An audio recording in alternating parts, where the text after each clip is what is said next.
Hello दोस्तों, स्वागत है आप सभी का अपने इस चैनल पर। और अगर आपने कल 19 जनवरी का नोटिस देखा है तो उसमें जो केबीएस संगठन ने केबीएस के एग्ज़ाम के रिगार्डिंग डेट्स यहाँ पर जो टेंटेटिव डेट्स हैं वो जारी कर दी हैं। यहाँ पर 12 फरवरी को आपका टीजीटी का एग्ज़ाम हो सकता है और 16 फरवरी को आपका पीजीटी और 21 से 28 फरवरी के बिटवीन आपका पीआरटी का एग्ज़ाम कंडक्ट कराया जा सके। तो ये सारी टेंटेटिव डेट्स हैं, मतलब एग्ज़ाम आपका थोड़ा बहुत वेरी कर सकता है, बट हम इस जो डेट्स हैं इसी के अकॉर्डिंग हमें जो टीजीटी की अपनी जो मॉक टेस्ट सीरीज़ लेकर आए हैं तो उसकी हमें प्रैक्टिस और ज़्यादा बेटर करने के लिए आज हम इसका पार्ट 3 करेंगे। जो हमारा केबीएस टीजीटी का मॉक टेस्ट है उसका पार्ट 3 आज हम करने वाले हैं। और आपने अगर प्रीवियस वीडियोज़ देखी हैं तो इसमें जितने भी क्वेश्चन हैं वो सारे केबीएस के टारगेटेड क्वेश्चन है। और यहाँ पर जो हम भी सॉल्यूशन आपको प्रोवाइड कराने वो भी बेसिक से लेकर आपको यहाँ पर ये बताया जाएगा कि आप टाइम रहते या कम टाइम में इसको सॉल्व कैसे कर सकते हैं, आप टाइम में शॉर्टेज कैसे कर सकते हैं। तो यहाँ पर जितने भी क्वेश्चन हैं उनको वीडियो को लास्ट तक वॉच कीजिएगा और इन क्वेश्चनों को समझिएगा। और अगर हमारा प्रयास अच्छा लगता है तो हमारे चैनल को लाइक, सब्सक्राइब और शेयर जरूर कीजिएगा और अपनी प्रैक्टिस को बेटर से बेटर करने की यहाँ से कोशिश कीजिएगा, ठीक है। तो और अपने फ्रेंड्स में भी शेयर करिएगा, इससे वो भी अपनी प्रैक्टिस को और बेस्ट कर सकें। यहाँ पर देखिए हमारा आज का जो फर्स्ट क्वेश्चन है उसमें भाई हमसे कह रहा है कि एक आपका पैरेललोग्राम है, ठीक है, एक समांतर चतुर्भुज है हिंदी में। तो पैरेललोग्राम है यहाँ पर, इसकी बात अगर हम करें तो इसमें आपके जो डायगोनल्स हैं वो दे रखे हैं आपको OE इक्वल टू 4 सेंटीमीटर और यहाँ पर गिवन है ये। तो ये डायगोनल्स हैं आपके, ये HELP, ये आपका पैरेललोग्राम दे रखा है। डायगोनल O पॉइंट पर इंटरसेक्ट कर रहे हैं। OE इक्वल टू 4 दे रखा है हमको, ठीक है ना, OE इक्वल टू 4 दे रखा है। और इसके बाद हमसे कह रहा है भैया कि HL is 5 centimetre more than PE। तो HL जो है PE से 5 सेंटीमीटर मोर है, ठीक है, ये हमको दे रखा है। तो हमको निकालना क्या है, तो हमको निकालना है इसमें OH फाइंड करना है। अब देखिएगा इसको हम क्या करते हैं, OH को फाइंड करने के लिए तो आप OH यानी कि ये वाली डिस्टेंस हमको फाइंड करनी है। आप ये देखिए, अगर आप हमें ये पता होना चाहिए कि भैया हमारा कोई भी अगर पैरेललोग्राम एक समांतर चतुर्भुज है तो उसके जो डायगोनल्स हैं वो एक दूसरे को बाइसेक्ट करते हैं। बाइसेक्ट करते हैं मतलब OE अगर 4 है तो OP भी 4 ही होगा हमारा, ठीक है ना, OP भी 4 ही होगा। तो अगर OP 4 होगा तो आपका PE कितना हो जाएगा, तो PE तो भैया यहाँ से आपका 8 आ जाएगा। तो HL निकाल लीजिए, HL क्या हो जाएगा, 8PE प्लस 5 हो जाएगा। तो 8 प्लस 5 HL 13 हो गया। तो जब HL 13 हो गया तो हमसे तो पूछा है उसने OH बता दीजिए हमको,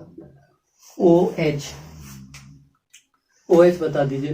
तो OH क्या हो जाएगा हमारा, OH हो जाएगा आपका HL, ये भी बाइसेक्ट कर रहे हैं ना, तो ये पॉइंट तो बाइसेक्टिंग पॉइंट है यानी कि HL का आधा आपका OH हो जाएगा, तो HL का हाफ हो जाएगा। तो HL कितना है आपका, तो HL अभी हमने देखा भाई आपका 13 है और डिवाइड बाई 2 यानी कि 6.5 आपका आ जाएगा, ठीक है। तो हमें केवल पैरेललोग्राम की प्रॉपर्टी पता होनी चाहिए कि इसके जो डायगोनल्स हैं वो आपस में एक दूसरे को बाइसेक्ट करते हैं।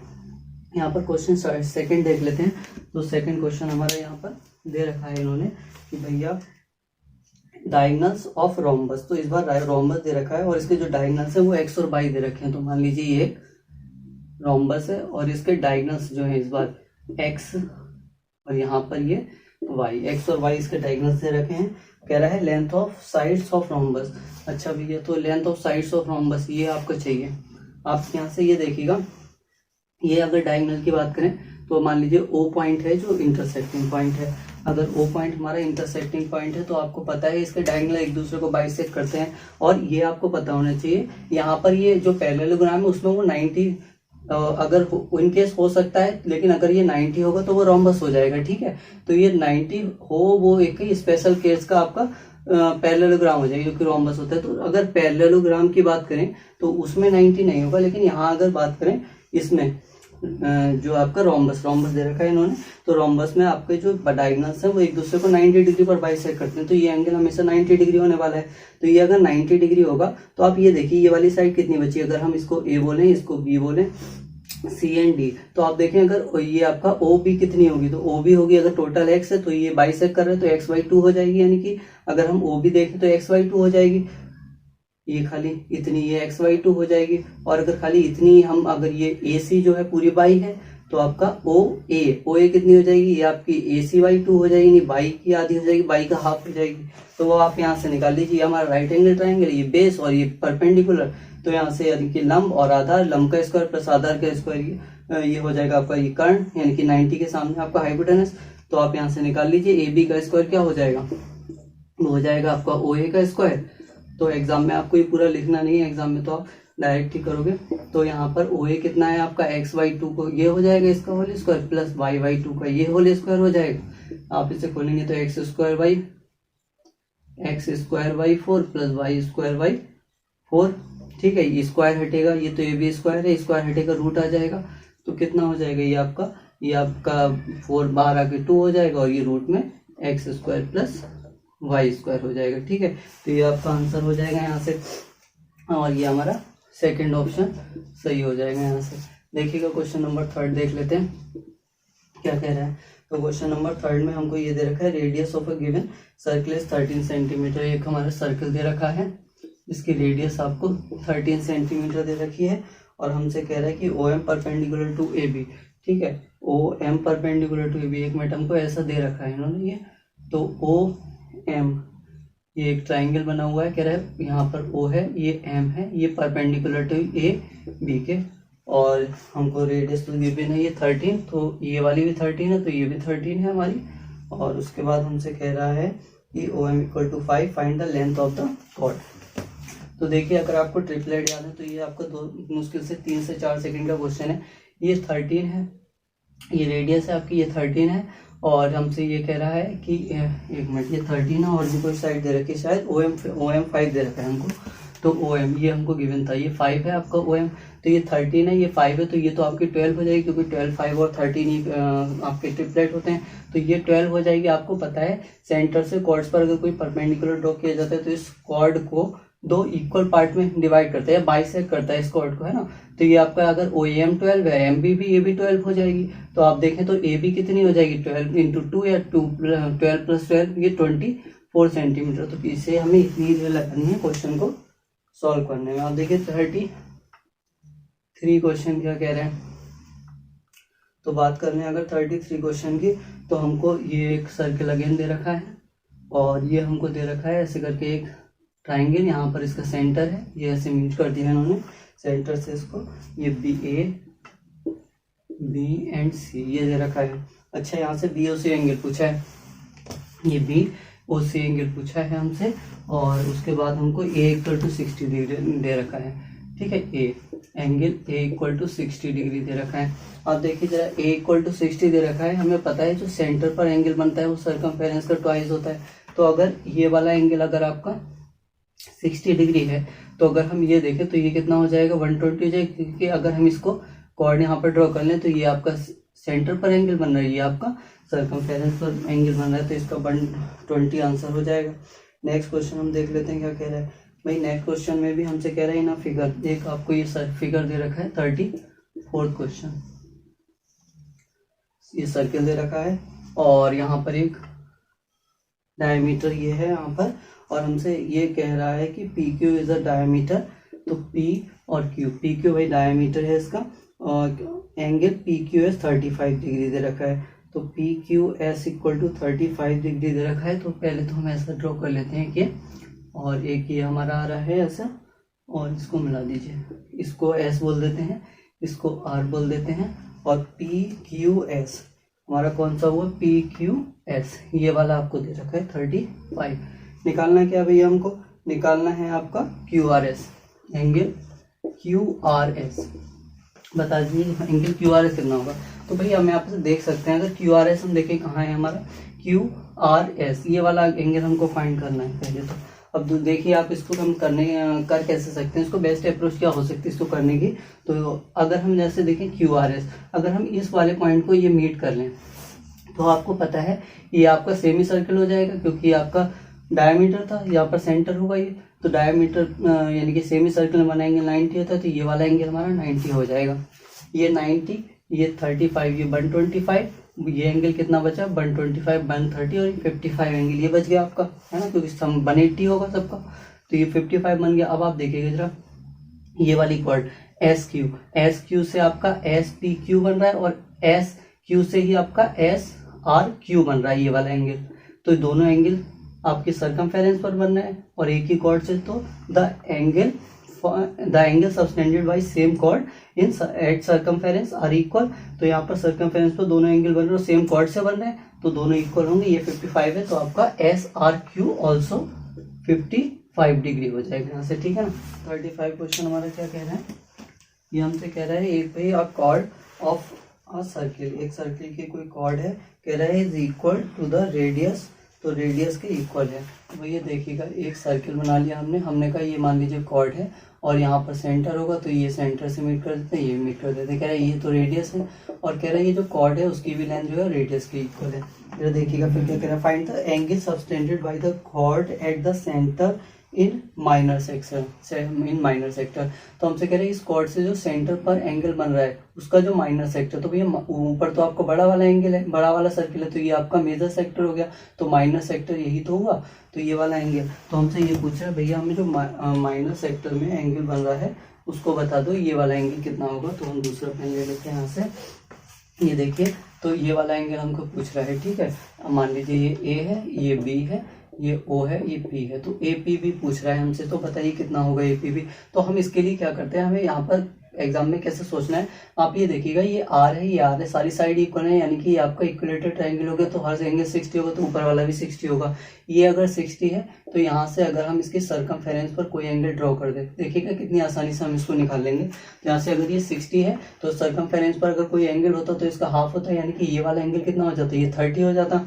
अच्छा ये 30 हो जाता, फिर ये देखिए आप ये ए पी बी और इसको क्यू बोलते हैं, ए पी बी क्यू, तो ये क्वाड्रिलेटरल बन गया जिसके सारे वर्टेक्स आपके किस पर हैं, सर्किल पर है। तो ये आपका अगर इसकी बात करें तो ये हमारा साइक्लिक क्वाड्रिलेटर बन गया। तो साइक्लिक क्वाड्रिलेटर के अपोजिट एंगल का संबंध 80 होता है, तो ये क्यू और पी यानी कि Q angle Q plus angle P ये 180 डिग्री होगा। तो ये तो हमको क्यू आपका 30 डिग्री दे रखा है प्लस पी इक्वल टू 180 होगा। तो आप बता दीजिए भैया इसे 180 में से 30 उधर जाकर सब्सट्रैक्ट हो जाएगा, तो 150 डिग्री हो जाएगा पी। तो इस पी की बात करें तो ये हो जाएगा आपका 150 डिग्री। तो बस यही अप्रोच लगा के हम इसका आंसर निकाल लेंगे यहाँ से।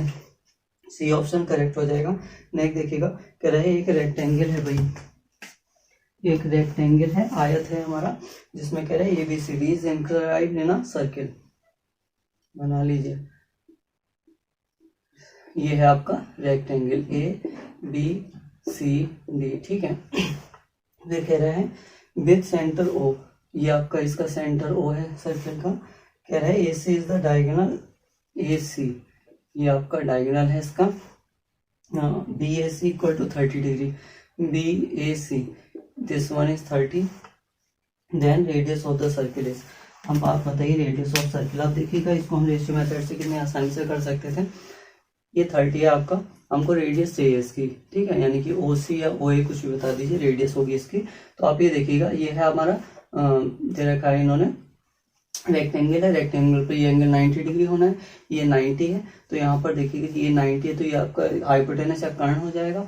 तो अगर यहाँ पर हम देखें ये एंगल 30 है तो आप यहाँ से ये लगा सकते हैं। अगर आप वैसे केवल रेशियो देखना चाहें तो यहाँ पर अगर हम यहाँ से tan 30 ले लें तो tan 30 क्या होता है 1/√3 होता है, यानी कि परपेंडिकुलर 1 हो जाएगा, बेस √3 हो जाएगा इसका। देखिएगा इसको तो 1 और ये √3 हो जाएगा। तो अगर हम इसका हाइपोटेनस निकालें तो रूट में क्या आ जाएगा, √3 का स्क्वायर 3, 1 का स्क्वायर 1, तो ये आपका हाइपोटेनस 2 आ जाएगा, यानी ये इसका मिड पॉइंट है ना, ये रेडियस। तो आधा कितना हो जाएगा, ये 1 हो जाएगा। तो हमसे रेडियस ही तो पूछा, रेडियस 1 हो जाएगी। अच्छा रेडियस 1 है और ये BC भी 1 है, तो हमको जो ऑप्शन दे रखे हैं वो रेशियो में ना देकर ऑप्शन हमको AB, BC और CA ये दे रखे हैं। तो आप थर्ड ऑप्शन देखें, यहाँ पर जो ऑप्शन फ्लैश हो रहा है स्क्रीन में, तो थर्ड ऑप्शन जो है वो आपका BC ही दे रखा है। तो अगर रेडियस 1 रेशियो है तो BC भी 1 रेशियो, तो दोनों बराबर हैं। तो हमारी जो रेडियस R इक्वल टू क्या हो जाएगी, R इक्वल टू BC हो जाएगी भाई, क्योंकि दोनों का रेशियो सेम है, 1:1 रेशियो पे आ रहे हैं दोनों। ऐसे कर सकते थे, या फिर आप इसको ऐसे भी कर सकते थे कि आप इसमें अगर ट्राइंगल आपका ABC देखें तो इसमें आप sin थीटा लगा दीजिए, तो sin 30 और sin 30 आप इसमें लगाएंगे तो एंगल के सामने परपेंडिकुलर, ये हाइपोटेनस है, तो sin थीटा क्या होता है, हाइपोटेनस यानी कि कर्ण अपॉन आपका लंब होता है, यानी कि जो परपेंडिकुलर होता है। तो अगर हम sin थीटा बोले तो आपका परपेंडिकुलर कितना हो जाएगा, BC अपॉन हाइपोटेनस कितना हो जाएगा, AC हो जाएगा।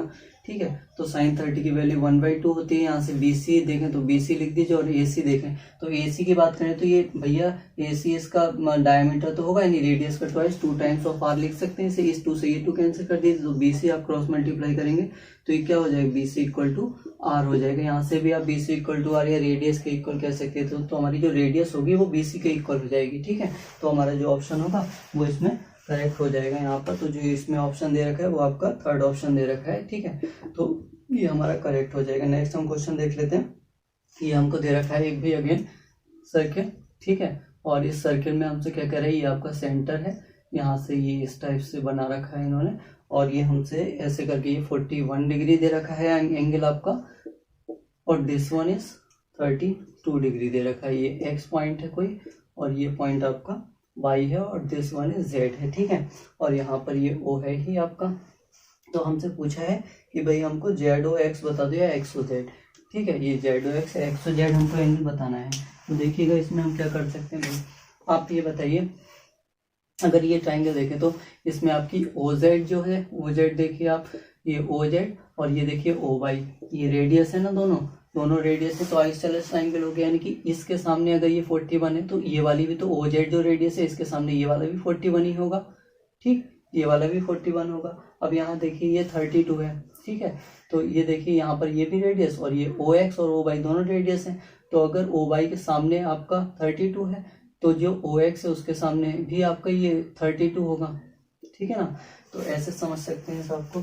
और अगर यहाँ से देखें तो 180 में से इस दोनों एंगल को सब्सट्रैक्ट कर दीजिए तो ये वाला एंगल आ जाएगा, 180 से इन दोनों को सब्सट्रैक्ट कर दीजिए तो ये आ जाएगा, तब भी निकाल सकते हैं। नहीं तो आप ऐसे समझ सकते हैं कि भाई अगर हम इसको ये वो मान लें कॉर्ड मान लें, फिर यहाँ पर अगर हम एक लाइन ऐसे करके मान लें, हम दिमाग में सोच सकते हैं ऐसा कि हमें इसको सब्सट्रैक्ट भी ना करना पड़े। देखिए कितनी आसानी से आ जाएगा। अगर हम इन दोनों एंगल्स को देखें सम करें तो 4 और 30 ये आपका 73 हो जाएगा। तो 73 ये एंगल हो गया।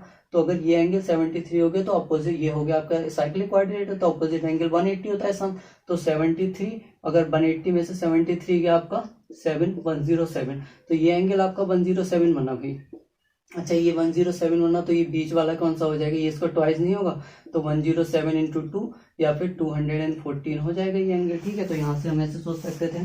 तो हम इसको वैसे केवल सोच कर सकते थे, हमें इसे बनाने की भी नहीं जरूरत थी। तो कितना हो जाएगा 214, थर्ड वाला आपका राइट ऑप्शन हो जाएगा। 39 क्वेश्चन क्या कह रहा है, तो 39 क्वेश्चन भैया हमको ताश की गड्डी से दे रखा है। ये ताश की गड्डी का जो चैप्टर है वो हमने आपको बिल्कुल बेसिक से करा रखा है। अगर आपने मेरा जो ताश की गड्डी की प्रोबेबिलिटी वाला चैप्टर नहीं देखा है तो हमारी प्लेलिस्ट में जाकर वॉच कर सकते हैं, वहाँ पर हमने बिल्कुल बेसिक से बताया है और ताश की पूरी नॉलेज इसमें दी गई बिल्कुल बेसिक से। ठीक है, फिलहाल हमें यहाँ क्वेश्चन करने के लिए हमें ये पता होना चाहिए कि आपके टोटल नंबर ऑफ कार्ड्स कितने होंगे। इसमें पूछा है what is the probability of getting number card. Number card होने की प्रोबेबिलिटी हमको बता दीजिए।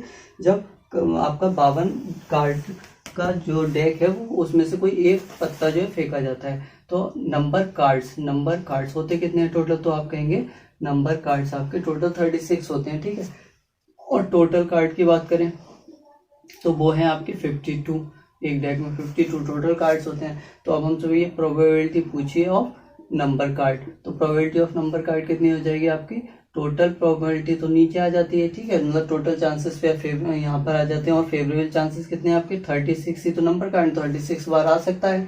तो यहाँ पर जो फेवरेबल चांस और अपन टोटल चांसेस इन 36 अपन 52, अगर आप इसको किससे डिवाइड करेंगे, आप इसको कर दीजिए 4 9 36, 4 1 4 3 यानी 9/13 इसका आंसर हो जाएगा।